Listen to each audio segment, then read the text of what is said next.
लगातार आगाह करता रहा है और इसी कड़ी में आज हम एक बेहद खास रिसर्च लेकर आए हैं, जिसकी डिटेल के साथ हमारे सहयोगी शरद दुबे मौजूद हैं, जो आईपीओ को अच्छे से ट्रैक भी करते हैं, स्पेशली एसएमईज को, लेकिन मेन बोर्ड है उनकी जानकारी भी शरद रखते हैं।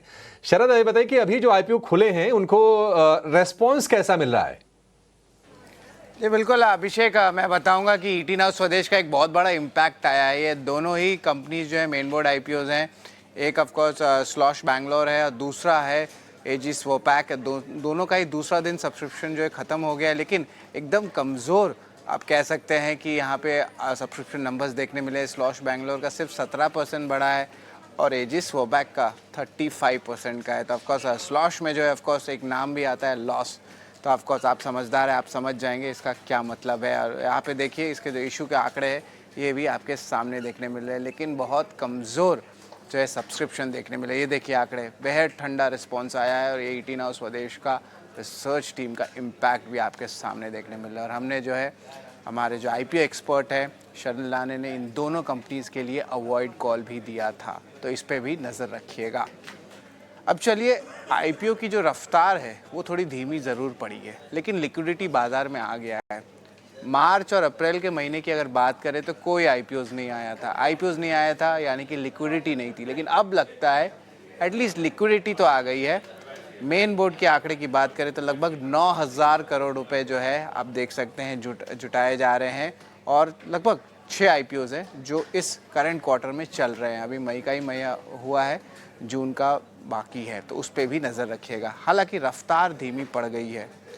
एसएमई आईपीओज़ की भी परफॉर्मेंसेस की बात करते हैं। ओवरऑल मेन बोर्ड एसएमई दोनों को लेके कि किस तरह मोमेंटम आया है। टोटल इश्यूज आपके स्क्रीन पे दिख रहे हैं, लेकिन एक ट्रेंड पता चल रहा है। इशू प्राइस के नीचे वाले स्टॉक्स के आंकड़े वो बढ़ते जा रहे हैं।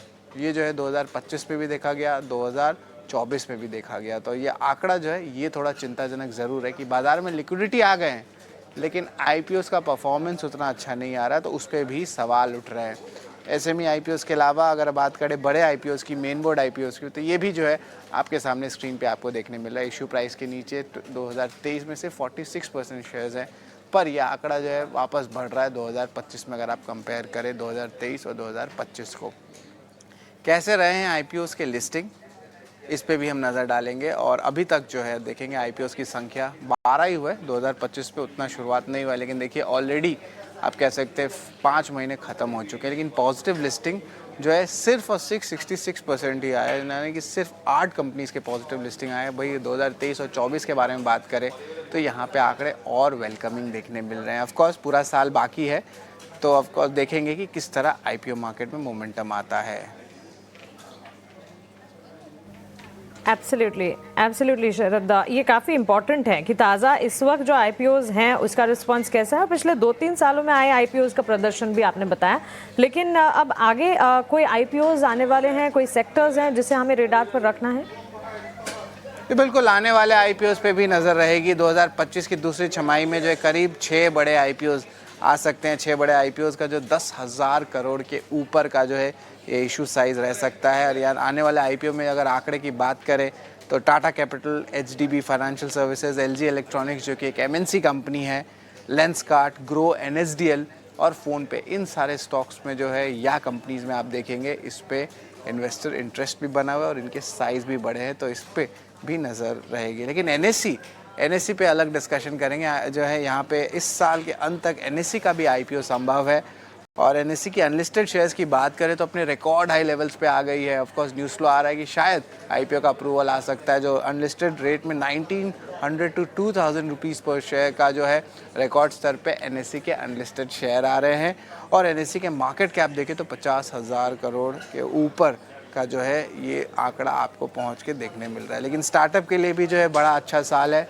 अच्छे स्टार्टअप्स लाइंड अप है। क्लास ऑफ 25 कहते हैं वीसीज। यहाँ पे देखिए फ़ोनपे, जेप्टो, बोट, कार देखो, ब्लूस्टोन, बड़े बड़े दिग्गज स्टार्टअप आईपीओ जो है लाइंड अप है। अवांस फाइनेंशियल, इनक्रेड, फिजिक्स वाला और पेयू और ग्रो जैसे बड़े बड़े दिग्गज स्टार्टअप जो है लाइनअप लगा के रखे। तो आईपीओ का साल जो है ख़राब नहीं है। शुरुआत जो ऑफकोर्स जो आप कह सकते हैं मिले जुले संकेत आए हैं। एसएमई तो ख़राबी है, लेकिन मेन बोर्ड में जो है डिसेंट जो है आप देख सकते हैं इवेंट्स के जो है मेन बोर्ड आईपीओज आ रहे हैं। तो एसएमई में 1 या 2 और 10 में से इश्यूज ठीक आ रहे हैं, बट ओवरऑल जो है सेकेंड हाफ ज़्यादा प्रॉमिसिंग लगता है, खास करके मेन बोर्ड आईपीओज को लेके।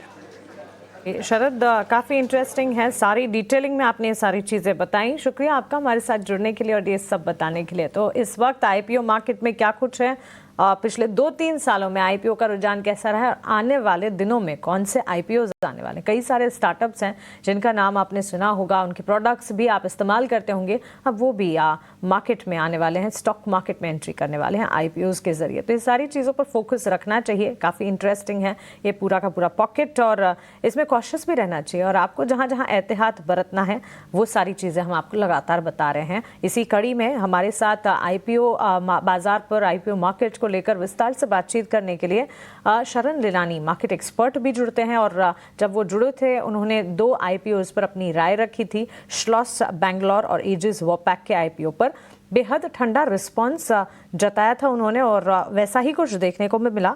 2 दिन में श्लॉस बैंगलोर के आईपीओ में सिर्फ 17% की भरा कह सकते भरा, और इसके अलावा एजिस वोपैक का आईपीओ जो उसमें भी 35% सिर्फ और सिर्फ 35% का सब्सक्रिप्शन देखने को मिला। सो ET Now स्वदेश पर जो एक्सपर्ट लगातार आपको इस आईपीओ पर, दोनों आईपीओ पर राय दे रहे हैं, वो सही और सटीक साबित होती हुई दिख रही है। अवॉइड की सलाह यहाँ पर आपको दी गई थी।